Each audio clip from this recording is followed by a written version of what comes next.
คันอยู่ผู้เดียวคอยหิวจะเมีย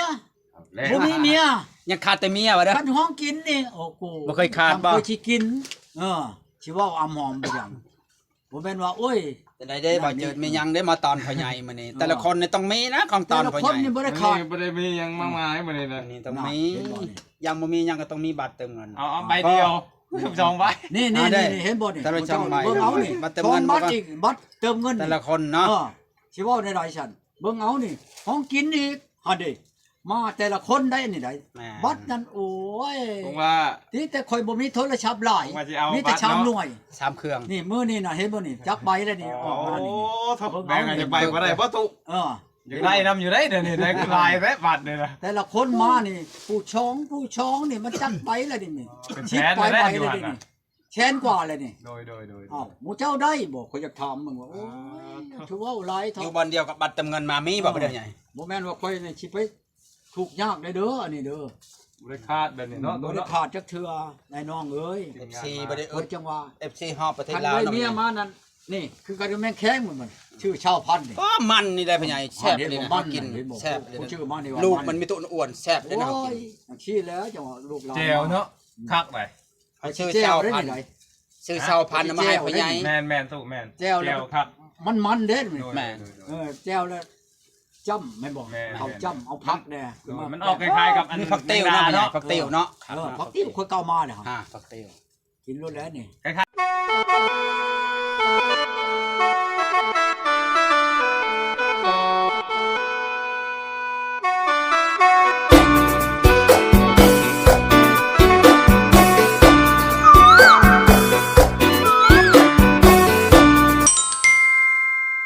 พูดฮอดอุบลผู้เขาเห็น โอ้ยเขาต้มตุก้อนแล้วเขาต้มมะลี เขาฮู้แหละ เขาฮู้แล้ว ฮู้ก่อนแหล้วเนาะ ฮู้ก่อนแล้ว เท่าจะนะคุณ แม่นอีหลีติ โทรมาแม่นปั๊บโลด ปั้นก็ชื่อเลขก็ทึกปั๊บเนาะใหญ่ บ่แพทย์กับเจ้าเป็นบ่ แม่ ไปลงอันนั้นเห็นแล้วเขาเห็นแล้วเอา ทำไม่ได้ลง ฝากเงินให้ผู้ชาว ไทยเพชร มันพากไปแล้วก็บ่ได้ผลได้งานหยังเนาะไปจับตัวเอาเงินข่อยน่ะห้อยปัดมีผู้ชงให้เด้ บ่แม่นว่าค่อยคันว่าอันนั้นของผู้ชาวเองนั่นย่านเรียบร้อย แม่ ชงอันนั้นให้ค่อยอันใด โดย อันนี้ปัดมีผู้ค่อยพากให้ต่างหากเด้ พากให้ ไม่ได้พากให้เพิ่นตัวจริงเนาะ หมอน้อม พากให้ผู้หนึงอีก หม ติ อน้อมพุ่นเอาไปให้ มานอม มานอมนี่บ่ เอาไปให้แม่นบ่ว่านอม พุ่นแล้วน้อมมันผมอยู่บ้านมันพุ่นบ้านนี่แหละ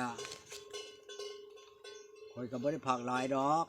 เพราะว่าผู้ชาวเนี่ยจะใช้หนี้เขาค่อยเป็นหนี้เขา50,000ค่อยยืมเงินเขาไปช่อยดองว่าชนะ แล้วบ้านนี้แหละคอยกระพากไปให้ช่องแชน โดย บ้านนี้แหละมืดคอยพากไปให้เลยคือมื้อนี้มื้ออื่นมาแล้วคอยโทรเนาะของว่ามื้อนี้เด้มื้อสิมานี่คอยโทรหาหวานนี่ โดย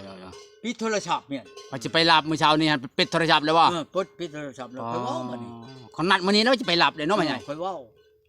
แล้วบัดนี้ให้คอยบัดนี้ อ๋อ คอยบ่ต้มเอาดอกคอยนั่นลูก อ๋อ น้ำพระเจ้าจังชัดจังซี่นะเพิ่นเชื่อพระเจ้าหั่นเด้ โดย พวกเชื่อนั่นคอยก็เว้าเลยเนาะจังชัดจังซี่เลยโลกบัดนี้คอยสิชงเจ้าดอก อ๋อ ชงแล้วก็ชงเขาบอกหมอน้อมไปเอา อ๋อ หมอน้อมไปถามเอาแรงมานี่ของว่าสิชงแต่ว่านี่ โดย ยังบ่ได้เงินมานี่นั่นลูกพาชงเงินมาให้แล้วสิไปสิให้คอยตอน สิคืน เงินบ่ายตอนนี้นะสิให้คอยให้เขาคอยว่าบ่ยากดอกเดี๋ยวแต่เจ้าคอยบ่มีปัญหาหยังดอกคอยน่ะผมว่าเจ้าว่าสิมาหาคอยแล้วคอยพาให้เงินค่าร เต็ ถ มใจเนาะ ค่ารถคอยก็ว่าสิพาให้3แสน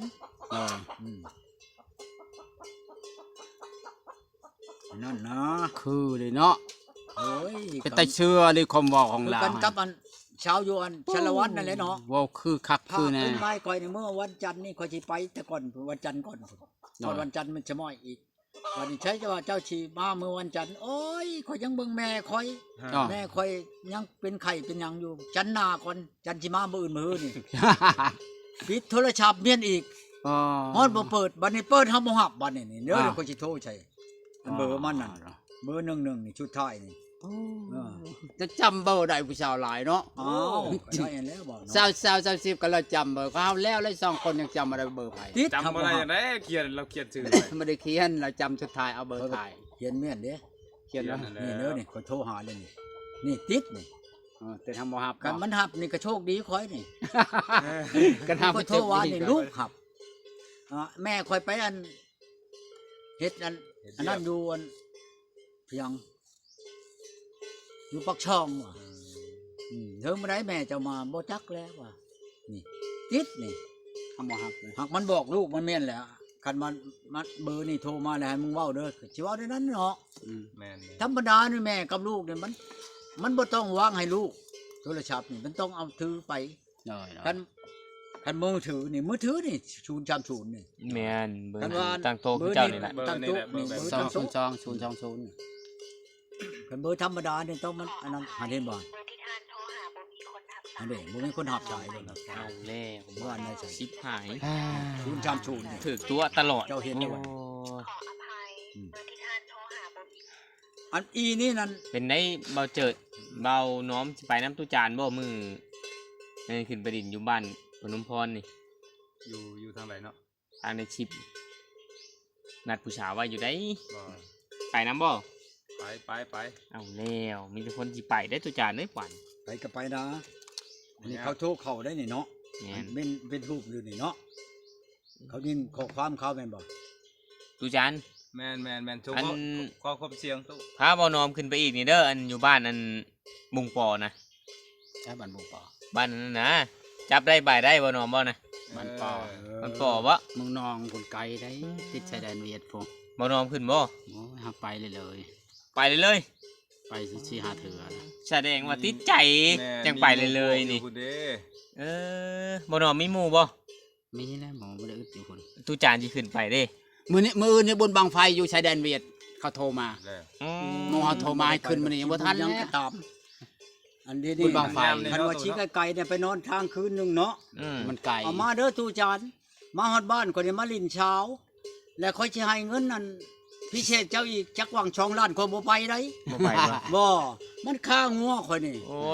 ช่วงนี้เนาะ ยังค่อยครบเบิดแมันบอกคันบ่มีผู้มาอยู่นี่ ช่วงนี้น่ะไปบ่ได้ ไปบ่ได้คันยามแรกน่ะค่อยไปได้อยู่ เพราะว่ายามแรกมันบัดปล่อยงัวคันไปมื้อหนึง2แสน จ้างเขามาเบิ่งเนาะ ลงเฮือนไปได้2แสนโลด คือแต่เก่าก็จ้างเขา 5มื้อตลาด5มื้อตลาดจะไปหา5มื้อก็ล้านหนึงเอ้าเจ้าสิได้จัง ว่าง่ายๆขึ้นไปนอนคืนหลายคืนบัดแฮงหมดหลายอีก แฮงเบิดหลายบ่ การเดินทางอีก เจ้าชื่อๆนี่นะ อันนี้มันไปทางใดก็บ่อยากคักเนาะตู่เนาะ เอาแล้ว ไปก็ยังคือฮอดอันทางพี่แหล้วบ่มีงัวควายเฮาทางพี่แหละเนาะ บ่แม่นว่านั่นเบิดชัวร์เลยเนาะเราเข้าหลังเฮือนเจ้าอยู่ในนี่เบิดพี่ยังก็อยู่ในนี่มันไปบ่ได้คันไปกลางเว้นนี่ได้ ไปลมมานี่ เห็นบ่ค่อยไปน้ำหมื้นี่นั่น แถว ไป ใกล้ นั้น เนาะ น้องแฉงน่ะเขาก็ไป แถ ได้ วใกล้ คือบ่อื่นบ่ฮือเขาสิขึ้นบ้านนั่นอันนี้เขาก็สิไป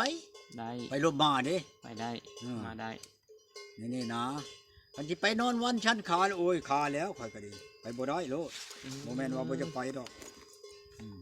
แล้วอันโทรใช้ผู้เช้านี่ก็มาได้อยู่มันว่าหากข่อยยังคาเวียกข่อยยังบ่มีเวลาได้ลมได้ลิ้นน้ำเจ้า แล้วก็ยาบ่ไปช้ำอีกนี่นะอยู่พนมพรนี่บ่ไปอันนั้นเพียงอีก ข้าเวียกหลายกันเนาะ อันนี่เด้อว่าบ่ได้ไปเด้ออันผู้เช้าว่าอันบ่มีเวลาได้ลิ้นน้ำเด้อมื้ออื่นนี่นั่นมื้อใดคือกันกับบ่แล้วนาพุ่นเขาว่าเรายังขาดน้ำนาเรายังขาดน้ำนาแล้วคันบ่คักแล้วโทรถามอีกเด้อค่อยบ่จะเฮ็ดแห้งปานนั้นคือกันกับเมียค่อยที่ผ่านมื้อ ผ่านไปนี่ ผู้อื่นยังบ่ได้ว่าแจ้งไดเมีย เนี่ยผู้จุดถ่ายเนาะ เมียผู้นี่ว่าครับ แม่น จนไม่เท่าโลดบ่แม่นว่าเมียได้นี่ แม่ ไม่เท่าคอว่า